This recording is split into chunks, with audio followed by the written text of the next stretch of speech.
Ang programang ito ay rated SPG. Striktong patnubay at gabay ng magulang ang kailangan. Maaaring may masiselang tema, lengguwahe, karahasan, sexual, horror o droga na hindi angkop sa mga... Magkasabot sana ako, dinasa ka na yung 70 million? Binayaran mo na si Balahadja dati. Kaya hindi malayo na magkasabwat pa rin kayo. Maligayang pagbabalik muli at welcome back dito sa aking munting channel. Narito na nga ang ating pakabangan ngayong Miyerkules. Sa abot kamay na pangarap. May nadiskubre nga itong mga pulis na ransom money dito sa sasakyan dito ni Balahadja. At natagpuan nga daw nila itong ransom money na nagkakahalaga ng 70 million pesos. At nagulat naman itong si Giselle na bakit 70 million pesos na lamang ang natira. Nasaan daw itong 30 million pesos na nagkakahalaga nga ito lahat-lahat ng 100 million pesos. At dito naman na sumagot itong pulis na baka nandun sa kasama ni Balahadja na nakatakas itong 30 million pesos. At dito naman na sumingit itong si Moira na kung kasabot daw siya dito ni Balahadja ay dapat nasa kanya itong 70 million pesos. At hindi naman nagpapatalo itong si RJ at sinagot itong sinabi ni Moira na nagawa ngang binayaran noon ni Moira itong si Balahadja. Kaya hindi imposible ngayon na baka binayaran din ni Moira itong si Balahadja ngayon.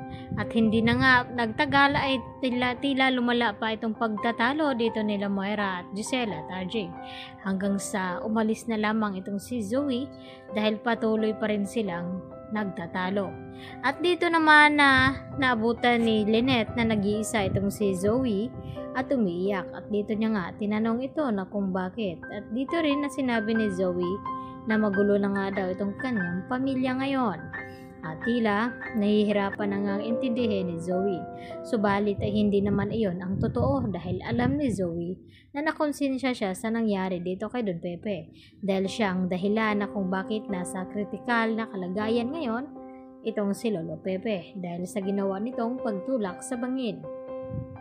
Samantala, matagumpay naman ang nagiging operasyon dito ni Annalyn kay Don Pepe at Carlos dahil mas nasunod itong kagustuhan na gagawin dito ni Annalyn dahil yun ang binigyan ng sang-ayon dito ni Giselle na dapat sundin itong si Annalyn dahil alam niya na magaling na doktor itong kanyang pamangkin.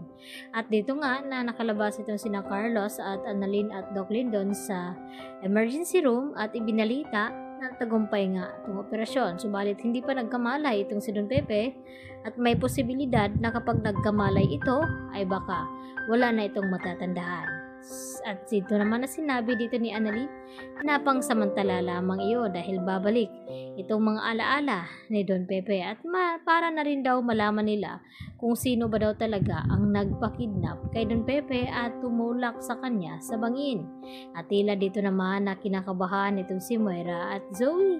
At nagtanong itong si Moira na kung bakit nakatingin itong si Giselle dito kay Moira. At dito rin na sinabi ni Giselle sa kanila na kapag nalaman daw nila kung sino itong kumidnap kay Don Pepe at tumulak sa bangin ay sisiguraduhin daw nila itong pananagutin sa batas. At dito nga na hindi makaimik itong si Zoe.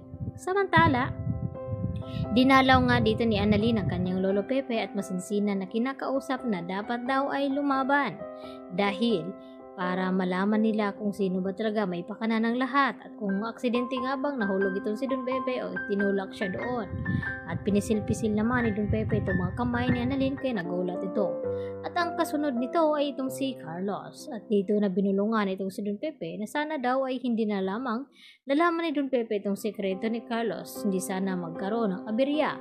Kaya naman, maya-maya ay nagulat itong si Annalyn nang bisitahin niya ulit dahil nagkamali lang itong si Don Pepe. At dito na sinabi na gusto niya magpalipat sa Apex dahil hindi siya ligtas dito sa Eastridge dahil alam niya na tutuluyan siya dito ni Carlos dahil sa nalaman ito ng kanyang sekreto na siya nga ang tunay na ama dito ni Zoe. At gusto mangyari ni Don Pepe na ilihim muna kina Moira at Zoe na may amnesia. Ito at palalabasin na walang matatandaan itong si Don Pepe dahil may plano silang susorpresahin itong si Moira. Kaya yan naman ang ating pakatutukan maya-maya mga kapuso kung ano magiging kahinatnan dito ni Don Pepe. Makakaligtas nga ba ito? Yan po at marami pong salamat sa inyong panonood.